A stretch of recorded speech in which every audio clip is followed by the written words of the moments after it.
சிவப்பும் மங்கின நிறம். அப்போ மங்கின நிறம் எதுக்கு பின்னாடி வரணும்? சிவப்புக்கு பின்னாடி வரணும். வசனம் தெளிவாக இருக்குது. இப்போ சிவப்பு குதிரை சுற்றிக்கிட்டு இருக்குது, கொள்ளை நோய், உலகளாவிய கொள்ளை நோய் சுற்றிக்கிட்டு இருக்கு. இதுக்கு பின்னாடி என்ன வரணும்? மங்கின. 6-8 வெளிப்படுத்தல இருக்கு. 4 வகையான பேரழிவுகள் பூமியில் நடக்கும் என்று சொல்லப்படுது. 4 வகையானது நடக்கும். ஒன்று பட்டயத்தினாலும், இன்னொன்று பஞ்சத்தினாலும், இன்னொன்று சாவினாலும், இன்னொன்று துஷ்ட மிருகங்களினாலும். இந்த 4 என்னங்கிறத மட்டும் சொல்லிட்டு நான் முடிச்சிடறேன்.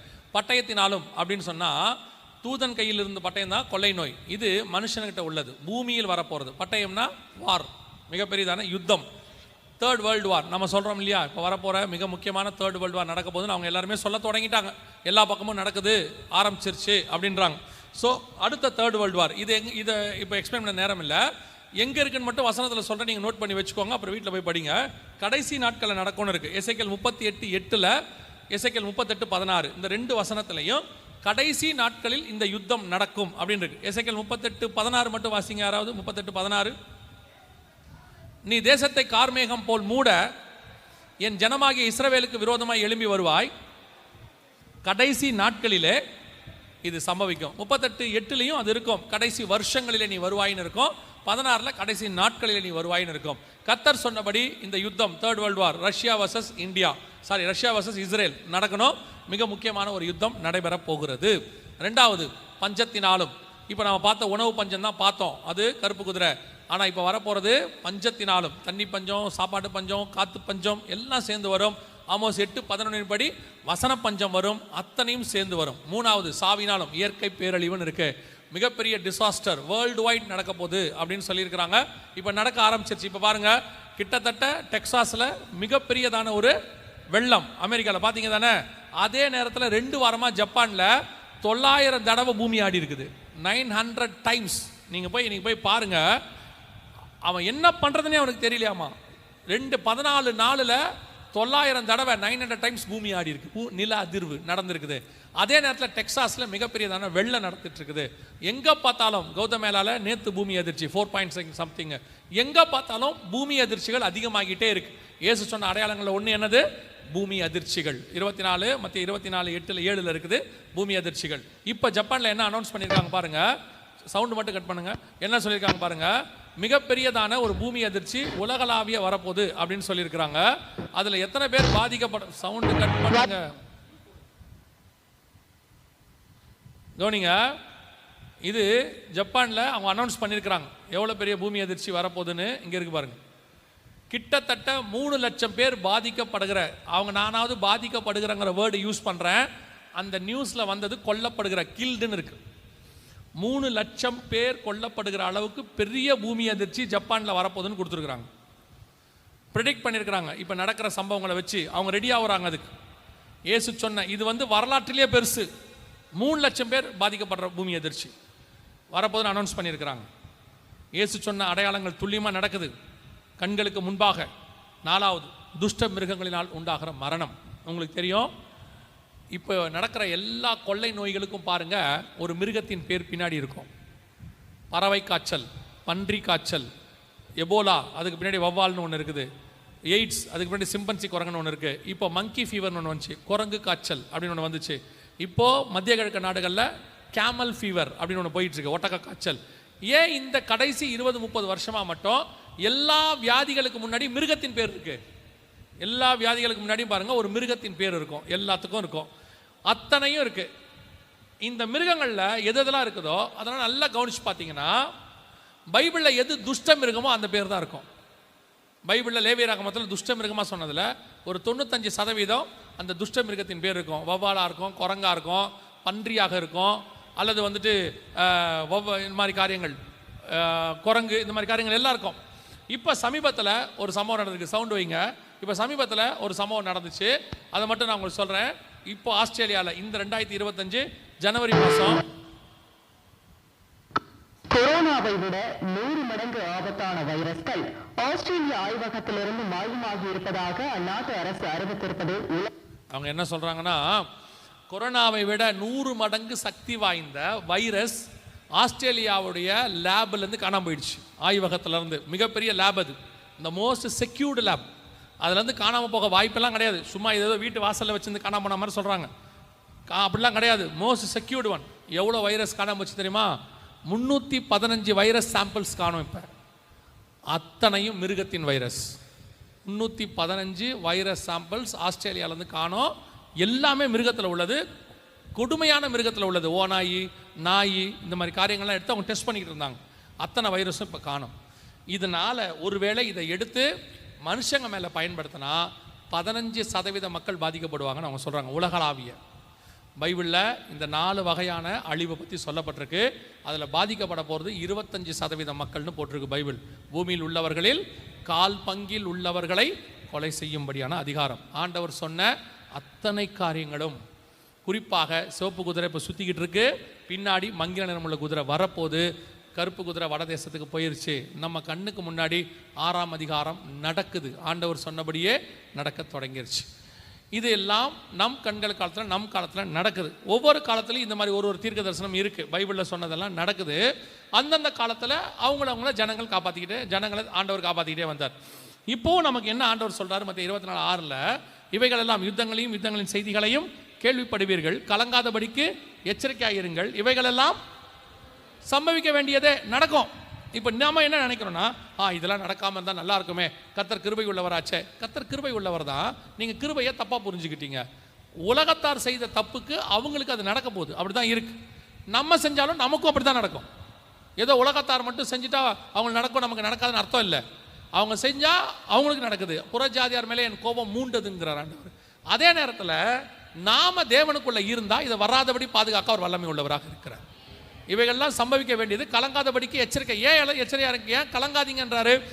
நீங்க கர்த்தருக்குள்ள இருந்தால் இதெல்லாம் நடக்க வாய்ப்பு இல்லை. வாதை உன் கூடாரத்தை அணுகாது, பொல்லாப்பு வசனம் சொல்லுது, என் பக்கத்தில் 1000 பேர் விழுந்தாலும், என் வலது பக்கத்தில் 10,000 பேர் விழுந்தாலும் அது என்னை. அதான் கொரோனா. பக்கத்து வீட்டுக்கு வந்தாலும் சரி, எதிர் வீட்டுக்கு வந்தாலும் சரி, என் வீட்டுக்குள்ள வராதுன்ற விசுவாசம் உங்களுக்கு இருக்குல்ல, அதுக்கு பேர் தான் கொரோனா. அழகா ஆண்டவர் சொல்றாரு, பகலில் பறக்கும் அம்பிருக்கும். அதான் ஏவுகணை விடுறான், பகலில் விடுறான் பாருங்க, அடிச்சு நவுத்துறான் பாருங்க. அடுத்து பகலில் பறக்கும் அம்பிருக்கும், இருளில் நடமாடும் வைரஸ். இத்தனைக்கும் நான் பயப்படேன். காரணம் என்ன தெரியுமா? கர்த்தரின் பட்சத்தில் இருக்கிறார். கர்த்தர் உங்களோடு கூட இருந்தால் இது எதுவும் நடக்காது. இதெல்லாம் என்னன்னு கேட்டா, அவருடைய வருகைக்கான வெளியில் நடக்கிற அடையாளம். வெளியே நடந்துட்டு இருக்குது. இது எதுவும் உங்களுக்கு வரும்னு சொல்லலை, ஆனால் உங்க வீட்டுக்குள்ள கர்த்தர் இருந்தால் அது நடக்காது.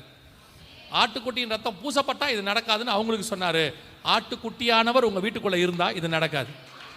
உங்க வீட்டுக்குள்ள சினிமா, சீரியலு, உங்க வீட்டுக்குள்ள அக்கிரமம், அநியாயம் எல்லாம் இருந்துச்சுன்னா இது நடக்கும். உட்காருங்க. ஏன் நிற்கிறீங்க? கால் வலிக்குதா? வாங்க இங்கே வந்து உட்காந்துருங்க. இல்லைன்னா கால் நீட்டிங்க. அந்த அம்மா ஒன்று கோச்சிக்க மாட்டாங்க. முன்னாடி கால் நீட்டுங்க. திரும்பி பார்க்குறாங்க, என் மேலே நீட்டிட போகிறேன் அப்படின்னு. கவனிங்க, இது எல்லாமே நடக்கக்கூடாதுன்னா உங்கள் வீட்டுக்குள்ளே ஆண்டவர் இருக்கணும்ல. அதான ரொம்ப முக்கியம். நான் சீரியல் பார்த்துக்கிட்டே இருப்பேன், சினிமா பார்த்துக்கிட்டே இருப்பேன், IPL பார்ப்பேன், WWF பார்ப்பேன், கிரிக்கெட் பார்ப்பேன், எல்லாம் பார்ப்பேன், ஜெபம் பண்ண மாட்டேன், பைபிள் வாசிக்க மாட்டேன், எதுவும் பண்ண மாட்டேன். வாதை உன் கூடாரத்தை அணுகாது. உன் வீடு தான் ஃபஸ்ட்டு. ஏன்னா அவங்களுக்கு தெரியாது புறஜாதியா இருக்கு, உங்களுக்கு தெரியும். நீங்க தான் அதை பாதுகாக்கணும். தெரியாதவனுக்கு ஓகே, அவன் பிரமாணத்துக்கு வெளியே இருக்கிறான். நீங்க தெரிஞ்சவங்க தானே, அப்போ உங்களுக்கு தெரியணும்ல எப்படி பாதுகாக்கணுன்ற வழி தெரியுது இல்ல. உனக்கு ஆவிக்குரியவர்கள் வீடுகள்னு சொல்றீங்க. எத்தனை பேர் வீட்டில் ஜெபம் இருக்கு? எத்தனை பேர் குடும்ப ஜெபம் பண்றீங்க? எத்தனை பேர் பைபிள் வாசிக்கிறீங்க? இல்ல நம்ம வீட்டில் இல்ல. அதான் இங்க பிரச்சனை. அதை தான் உங்களுக்கு சொல்றேன்.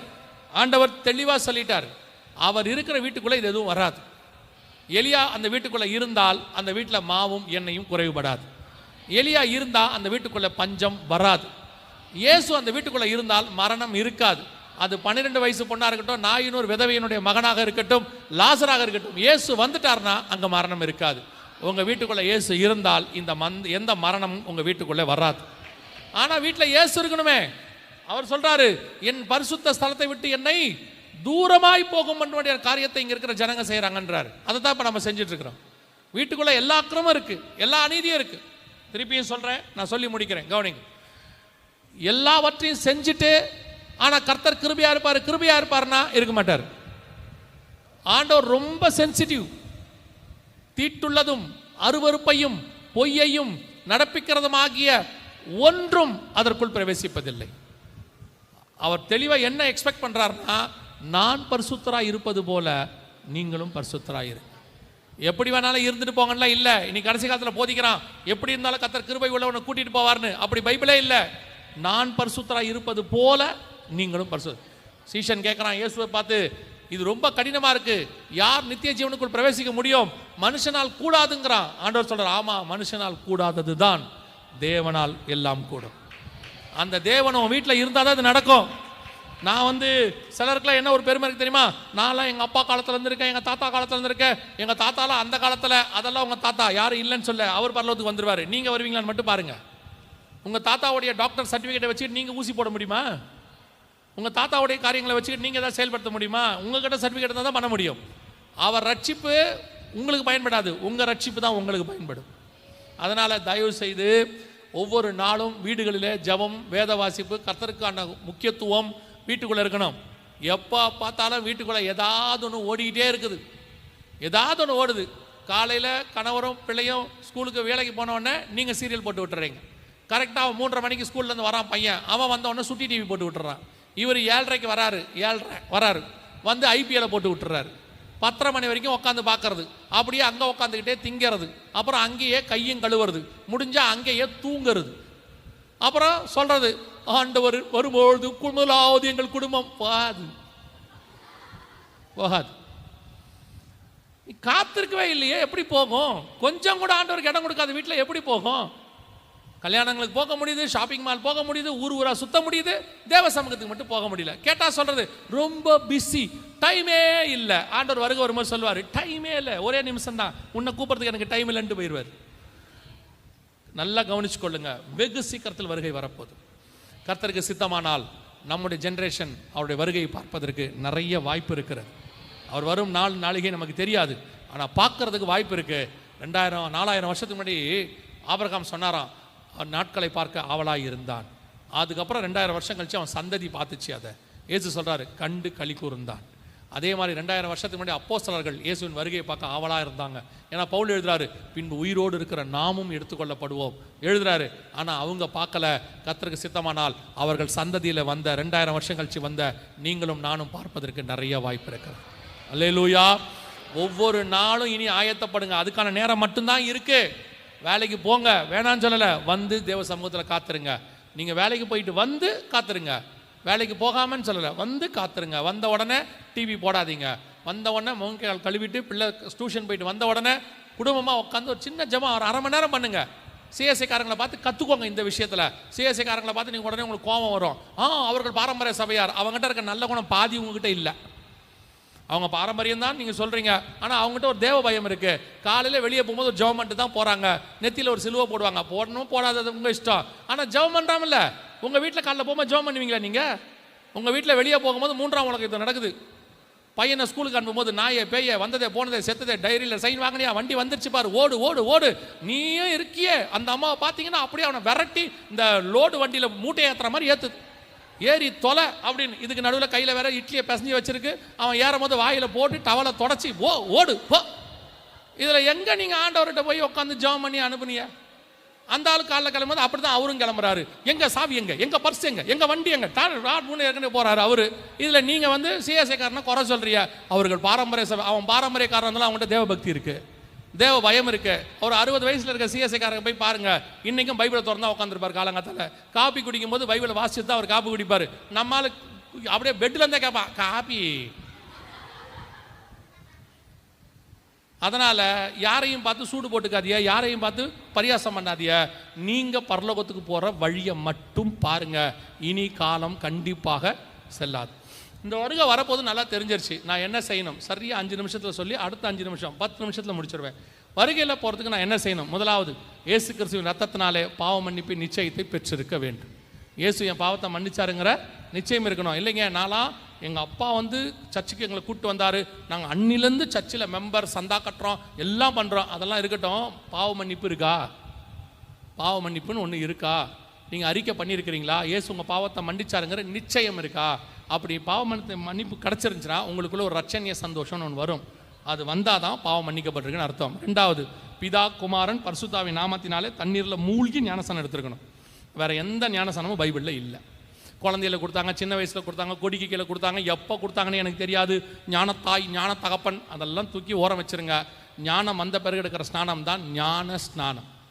கர்த்தருக்கு பயப்படுதலே ஞானத்தின், தீமை விட்டு விலகுதலே கர்த்தருக்கு பயப்படுகிற ஞானஸ்நானம். எப்போ எடுக்கணும்? தீமை விட்டு விலகி கர்த்தருக்கு பயந்து இனி பாவம் செய்ய மாட்டேன்னு அறிக்கை செய்து பாவத்துக்கு மரித்து நீதிக்கு உயிர் தெழுதல், இந்த ஞானஸ்நானத்தை எடுக்கணும். எடுத்திருக்கீங்களா? எடுக்காவிட்டால் ஒருவன் ஜலத்தினாலும் ஆவியினாலும் பெறவாவிடில் பரலோக ராஜ்யத்தில் பிரவேசிக்க முடியாது. ஸோ தண்ணில மூழ்கி ஞானஸ்நானம் எடுக்கணும். எடுத்தால்தான் போக முடியும். மூணாவது எபேசியர் 4:30, மீட்கப்படும் நாளுக்கென்று முத்திரையான பரிசுத்த ஆவியை துக்கப்படுத்தாதிருங்கள். ஸோ மீட்கப்படும் நாளுக்கு முத்திரை எது? Seal, token. எது? பரிசுத்த ஆவியின் அபிஷேகம். சிலர்லாம் இல்லைம்பாங்க. காரணம் அவங்க பெறாதவங்க. பெற்ற நாங்கள் சொல்லுகிறோம், ஆவியானவர் உண்டு. அவர் தான் சபையை நடத்துகிறவர். அவர் தான் சபையின் மூத்த போதகர். அவர் தான் சபையை கொண்டு போய் பரலோகத்தில் சேர்க்க போகிறவர். பரிசுத்த அபிஷேகம் பெறாமல் பரலோகத்துக்கு போகவே முடியாது. சிலர் சொல்லுவாங்க, ஆவியானவர் நடத்துறதுனால நம்ம சபைக்கே வந்தோம், அப்போ ஆவியானவர் நம்மகிட்ட இல்லையா? ஆவியானவர் வெளியிருந்து உங்களை நடத்தினார், உள்ளே வந்துட்டீங்க. ஆனால் உள்ளே வந்த பிறகு அவர் உங்களுக்கு உள்ளே வரணும். உள்ளே வந்து பரலோகத்துக்கு உள்ளே நடத்துவார். இப்போது இயேசு கிறிஸ்து பரிசுத்த ஆவியிலே பிறந்தவர். பரிசுத்த ஆவியானவன் இறங்கினார், நமக்கு தெரியும். ஆனால் 3.5 வருஷம் சீஷர்கள் அவங்க கூட இருந்தாங்க. ஆவியானவர் இருந்தாரா? பெற்றுக்கொள்ளுகிற வரைக்கும் எருசலேமில் தங்கியிருங்கன்னு சொன்னார். அப்போது இயேசு கிறிஸ்து கூட, பரிசுத்தாவியில் பிறந்த இயேசு கிறிஸ்து கூட இருந்தாலும் அவங்களுக்குள்ள என்ன வரல? ஆவியானவர் வரல. அதே மாதிரி தான் உங்களை நடத்துனது ஆவியானவர் தான், ஆனால் உள்ளே வரல. அவர் உள்ளே வந்து தங்கி தாவரிக்கணும். உங்கள் சரீரம் தேவனுடைய ஆலயம் என்றும் ஆவியானவர் உங்களுக்குள்ளே வாசமாக இருக்கிறார். பரிசுத்தன் அபிஷேகத்தை பெற்றுக்கொள்ளணும். ஒருவேளை நாங்கள் அந்த மாதிரி அபிஷேக கூடத்துக்குலாம் வர முடியாது, நாங்கள் என்ன செய்யறது? Very simple. வீட்டில் யாரும் இல்லாத போது கதவை சாத்திக்கோங்க, நல்லா முழங்கால் போட்டு ஊக்கமாக ஜெபம் பண்ணுங்க. வேதம் சொல்லுது, வாஞ்சையும் தவணும் உள்ள ஆத்துமாக்களை கர்த்தர் நிரப்புகிறார். மாம்சமான யாவர் மேலும் என் ஆவியை ஊற்றுவேன் என்று கர்த்தர் சொல்லியிருக்கிறார். ஸோ கர்த்தர் செய்ய வல்லமை உள்ளவராக இருக்கிறார். இது 3 அடிப்படை, பேசிக். அடுத்த 2 ரொம்ப முக்கியமானது, வேறுபாடுள்ள வாழ்க்கை. அப்போஸ்தலர் 2:40 சொல்லுது, மாறுபாடான சந்ததியை விட்டு விலகி உங்களை ரட்சித்துக் கொள்ளுங்கள். உலகத்துக்கு உங்களுக்கு என்ன இருக்கணும்? டிஃபரன்சியேஷன். உலகத்துக்கு ஒத்த வேஷம் தரிக்கக்கூடாதுன்னு ரோமர் 12 சொல்லுது. இன்னைக்கு சபை உலகத்துக்கு ஒத்த வேஷத்துக்கு போயிருச்சு. உலகத்தில் இருக்கிற பாவம் சபைக்குள்ளே வர தொடங்கிருச்சு. உலகத்தில் உள்ள அக்கிரமம், அங்கே இருக்கிற களியாட்டம் இங்கே இருக்குது, அங்கே இருக்கிற அரசியல் இங்கே இருக்குது, அங்கே இருக்கிற கண்களின் இச்சை இங்கே இருக்குது, அங்கே இருக்கிற மாம்சத்தின் இச்சை இங்கே இருக்குது. இன்னைக்கு எது தப்புனே சபைக்கு தெரிய மாட்டேங்குது. சபை தப்பையே சரியாக செஞ்சுக்கிட்டு இருக்கு. ஒரு காலத்தில் ஊழியக்காரங்க தப்பை உணர்த்தும் போது அக்செப்ட் பண்ண இருதயம் இருந்துச்சு. இப்போ ஊழியக்காரங்க உணர்த்தினா இதில் என்ன தப்புன்னு கேட்குறான், செஞ்சால் என்னன்னு கேட்குறான். இதுதான் இன்னைக்கு அந்த கடின இருதயம், போராட்ட குணம் அப்படியே உள்ளே வந்துருச்சு. நல்லா கவனிச்சு கொள்ளுங்க. உங்களுடைய பரிசுத்தம் அல்ல, அவர் பரிசுத்தம் தான் இங்கே முக்கியம். உங்களுடைய மாடல் அல்ல, அவர் மாடல் தான் முக்கியம். பொதுவாக நம்முடைய மாடல் உலகத்தின் மாடல், ஏன்னா நம்ம அதை தான் பார்க்குறோம், அடாப்ட் பண்ணுறோம். ஆனால் ரோமர் 8:29 சொல்லுது, குமாரனின் சாயலுக்கு ஒப்பாய் இருக்கும்படி தேவன் எவர்களை முன்னறிந்தாரோ. நாம் குமாரனின் சாயலுக்கு ஒப்பா மாறணும், உலகத்தின் சாயலுக்கு ஒப்பா மாறக்கூடாது. சர்ச்சு உலகத்தின் சாயலுக்கு ஒப்பா மாறக்கூடாது, தேவ சாயலுக்கு ஒப்பா தான் மாறணும். அதனால தான் சரவண சொன்னாங்க, தேவ சாயலாக மாறி நான் தேவனோடு இருப்பேன். இன்னைக்கு சபை உலகத்தின் சாயலாய் மாறுகிறது. ரொம்ப கேர்ஃபுல்லாக இருந்து கொள்ளுங்க. வீட்டுக்குள்ளேயும் சரி, உங்களுக்குள்ளேயும் சரி, உலகத்துக்கு இடம் கொடுக்காதீங்க. எவ்வளோக்கு எவ்வளோ தேவனோடு சஞ்சரிக்க முடியுமோ அவ்வளோக்கு அவ்வளோ தேவனோடு சஞ்சரிங்க. ஏனோக்கு தேவனோடு கூட சஞ்சரித்தான், காணப்படாமல் போனான், தேவன் அவனை எடுத்துக்கொண்டார். வருகிற நீங்கள் எடுத்துக்கொள்ளப்படுவதற்கு உலகத்தோடு சஞ்சரிக்காதீங்க, வேறுபட்டு தேவனோடு சஞ்சரிக்க தொடங்குங்க. 5வது மிக முக்கியமானது, சுவிசேஷம் அறிவித்தல் உங்கள் மேல் விழுந்த கடமை. பரலோகத்துக்கு போகும்போது எதுவும் வராதுங்கிறது உங்களுக்கு நல்லா தெரியும். மரணம் புந்துனாலும் வராது, வருகை வந்தாலும் உங்கள் கூட எதுவும் வராது. வெறுங்கையாக தான் நீங்கள் போக போகிறீங்க. ஆனால் ஆண்டவர் வெறுங்கையாக வர சொல்லலை. ஒன்றே நீங்கள் கொண்டு போகலாம். என்ன தெரியுமா? நீங்கள் சம்பாதிக்கிற ஆத்மாவை கொண்டு போகலாம். எவ்வளோ ஆத்மாக்களை சம்பாதிக்கிறீங்களோ அதுதான் அப்படியே அங்கே உங்களுக்கு சொத்தாக மாறும். வெளிநாட்டில் செட்டில் ஆக போகிறவங்க என்ன பண்ணுவாங்கன்னா, இங்கே இருக்கிற சொத்தெல்லாம் விற்றுட்டு என்ன பண்ணுவாங்க, அதை ஆத்மாக்களாக மாற்றுவாங்க. அப்படியே அந்த ஊர் பணத்துக்கு மாற்றுவாங்க. அங்கே வாங்கிப்பாங்க எல்லாரும். இந்த இந்தியா பணத்தை அங்கே கொண்டு போய் செல்லுபடி ஆகாது. உடனே என்ன பண்ணுவாங்க, அமெரிக்கா போனால் அமெரிக்க டாலராக மாற்றுவாங்க, யூகேக்கு போனால் யூகே டாலராக மாற்றுவாங்க. அதே மாதிரி தான் சொல்கிறேன், பரலோகத்துக்கு போனோம்னா பரலோக கரன்சிக்கு எல்லாத்தையும் மாற்றணும். பரலோக கரன்சி என்ன தெரியுமா? ஆத்துமாக்களால் நிரப்பப்படுவது தான் பரலோகம். எவ்வளோக்கு எவ்வளோ ஆத்துமாக்களுக்கு சுவிசேஷம் சொல்ல முடியுமோ சொல்லுங்கள். அது உங்கள் மேல் விழுந்த கடமை. சொல்லாவிட்டால் உங்களுக்கு வேதம் தெளிவாக சொல்லுது, ஒரு நாளைக்கு ஒருத்தருக்காவது இயேசுவை பற்றி சொல்லுங்கள். இல்லைன்னா கஷ்டம். வெறுங்கையா இயேசுவை சந்திக்க போக முடியாது. உங்களுக்கே தெரியும், யாராவது ஒருத்தர் வீட்டுக்கு போனால் போகும்போது சொல்கிறீங்க, எப்படிங்க வெறுங்கையா போகிறது? சாவு வீட்டுக்கு போனால் கூட மாலையை வாங்கிட்டு போகிறாங்க யாராவது. ஆமாம், அப்படி தானே போகிறாங்க. அந்த புறஜாதியார் அப்படி தானே போகிறாங்க. நீங்கள் யாராவது வீட்டுக்கு ஒரு ஹாஸ்பிட்டலில் பார்த்தவனை பார்த்தா ஒரு ஹார்லிக்ஸ் பாட்டில் வாங்கிட்டு போவாங்க. ஆமாம் தானே, அதான உண்மை. சர்வ வல்லமை உள்ள தேவனை பார்க்க போகிறோம். எப்படி வெறும் கையாக போகிறது? போகும்போது கொஞ்சமாவது நிறையாவது ஆத்துமாக்களை எடுத்துகிட்டு போய் ஒப்படைக்கணும் ஆண்டவர்கிட்ட. அல்லேலூயா.